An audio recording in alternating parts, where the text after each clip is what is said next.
السلام علیکم ورحمۃ اللہ وبرکاتہ۔ آج کی اس ویڈیو میں ہم بات کریں گے حضرت موسیٰ علیہ السلام کی حضرت خضر علیہ السلام سے ملاقات کے واقعے کے بارے میں۔ ایک مرتبہ حضرت موسیٰ علیہ السلام بنی اسرائیل کو خطبہ دے رہے تھے تو لوگوں نے پوچھا، اے موسیٰ، لوگوں میں سب سے زیادہ عالم کون ہے؟ تو حضرت موسیٰ علیہ السلام نے فرمایا، میں۔ تو اللہ تعالیٰ کو موسیٰ علیہ السلام کا یہ انداز پسند نہیں آیا، تو اللہ تعالیٰ نے وحی کے ذریعے موسیٰ علیہ السلام کو بتایا کہ میرے بندوں میں سے ایک بندہ ہے جو تم سے زیادہ علم رکھتا ہے۔ تو حضرت موسیٰ علیہ السلام نے عرض کیا، اے میرے رب، میں انہیں کیسے پاؤں گا؟ تو اللہ تعالیٰ نے انہیں بتایا کہ تم اپنے ساتھ ایک مچھلی لے کر چلو، جہاں وہ مچھلی گم ہو جائے گی وہیں ان کا مقام ہوگا۔ حضرت موسیٰ علیہ السلام اپنے خادم کے ساتھ سفر پر نکل پڑے۔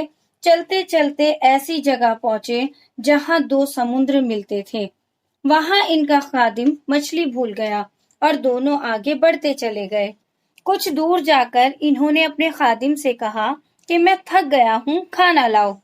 اس نے کہا، جب چٹان پر ہم سفر کر رہے تھے تو اس مچھلی نے دریا کا راستہ لیا تھا۔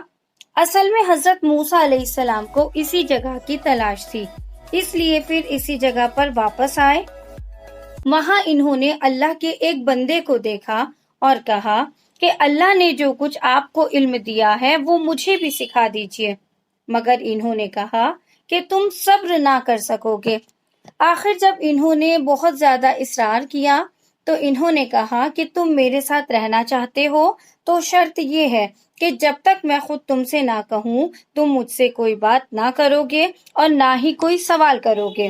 تو حضرت موسیٰ علیہ السلام نے یہ شرط منظور کر لی اور دونوں سفر پر روانہ ہو گئے۔ دونوں ایک کشتی پر سوار ہو گئے تو اس اللہ کے بندے نے کشتی کو توڑ ڈالا۔ حضرت موسیٰ علیہ السلام اس پر بہت ناراض ہوئے اور کہا، تم نے خواہ مخواہ کشتی توڑ دی، اس میں سوار لوگ ڈوب جائیں گے۔ انہوں نے موسیٰ علیہ السلام کو شرط یاد دلائی تو آپ نے کہا کہ ہاں، میں بھول گیا تھا، اب ایسا نہیں ہوگا۔ آگے بڑھے تو خشکی پر ایک لڑکا ملا جس کا انہوں نے قتل کر ڈالا۔ اس پر موسیٰ علیہ السلام پھر بگڑ گئے اور کہا، بغیر کسی قصور کے اس کو آپ نے کیوں مار ڈالا؟ آپ نے بہت برا کیا۔ اس پر انہوں نے کہا کہ میں نے کہا تھا کہ آپ میرے ساتھ نہ چل سکیں گے۔ پھر دونوں میں قول و اقرار ہوا۔ چلتے چلتے ایک گاؤں میں پہنچے جہاں کے لوگوں نے ان کو اپنا مہمان بنانے سے انکار کر دیا، مگر ان دونوں نے دیکھا کہ ایک دیوار گرنے والی ہے، اس کو انہوں نے درست کر دیا۔ حضرت موسیٰ علیہ السلام پھر صبر نہ کر سکے اور کہا کہ اگر آپ چاہتے تو ان سے اس کام پر مزدوری مانگ لیتے۔ اللہ کے بندے نے ان سے کہا کہ اب ہم دونوں ایک ساتھ نہیں رہ سکتے، مگر جدا ہونے سے پہلے ان قصوں کا مطلب سن لیجئے۔ کشتی چند غریب آدمیوں کی تھی جو اسے کرائے پر چلاتے تھے۔ دریا کے اس طرف کا بادشاہ زبردستی کشتیاں چھین لیا کرتا تھا۔ میں نے اس کو توڑ دیا کہ عیب دار ہونے کی وجہ سے اسے کوئی نہیں لے گا۔ رہا لڑکا تو اس کے ماں باپ ایماندار تھے، نیک تھے، مگر یہ سرکش اور کافر تھا۔ ڈر تھا کہ اس کی نافرمانی اور کفر سے ماں باپ کو تکلیف پہنچے گی۔ میں نے قتل کر دیا کہ اللہ انہیں مہربان اور نیک بیٹا عطا کر دے۔ دیوار کی بات تو دیوار شہر کے دو یتیم بچوں کی تھی جس کے نیچے ان کی دولت دفن تھی۔ ان کے باپ نیک تھے، اگر دیوار گر جاتی تو دوسرے لوگ ان کی دولت پر قبضہ کر لیتے۔ اللہ تعالیٰ کی مرضی تھی کہ دونوں جوان ہو کر اپنا خزانہ نکال سکے۔ یہ جو کچھ ہوا اللہ کی رحمت کا نتیجہ ہے، میں نے اپنی طرف سے کچھ نہیں کیا۔ یہی وہ باتیں تھی جن پر تم صبر نہ کر سکے۔ حضرت موسیٰ علیہ السلام اس کے بعد ایک عرصے تک بنی اسرائیل کو ہدایت کرتے رہے، برائیوں سے روکتے رہے، اچھائیوں کی تاکید کرتے رہے اور آخرکار اپنے اللہ سے جا ملے جس نے ان کو بھیجا تھا۔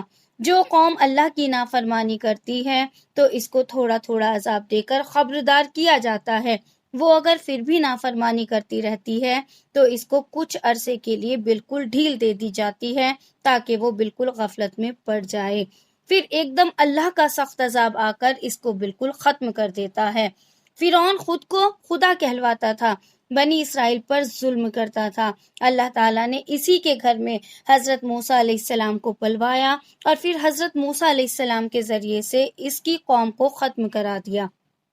دوسرا سبق ہمیں ملتا ہے کہ جو قوم بہت عرصے تک کسی کی غلام رہتی ہے اس کی رگ رگ میں غلامی بس جاتی ہے، غیرت بہادری ختم ہو جاتی ہے اور اس کا جی چاہتا ہے کہ بار بار وہی غلامی کی باتیں کرے، جس طرح بنی اسرائیل نے آزاد ہونے کے بعد کی۔